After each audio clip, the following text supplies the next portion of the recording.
नमस्कार दर्शक बंधु, आशा करुच्ची आपण माने बहुत भलरे थिबे एवं बहुत खुशी रे मध्ये थिबे। आज मु आपण मानको कहबाकू जाउची आपण माने इलाची द्वारा आपणकर केमती प्रतिकार करि परिबे। यदि आपण माने 5टा इलाची आपणको पोर्स रे रखुछन्ती ताले आपणको पोर्स रु पैसा सरीबनी एवं आपणको पाखको पैसा सबले आसीबो।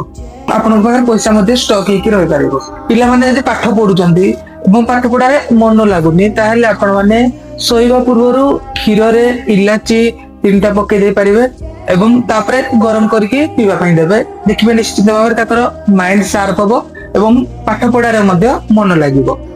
ता सहित जदि आपण माने कोनोसी इंटरव्यू देवा पई जाउछन्ती किंबा इंपोर्टेंट मीटिंग को जाउछन्ती ताहाले मध्ये आपण माने इलाची को व्यवहार करि परिबे।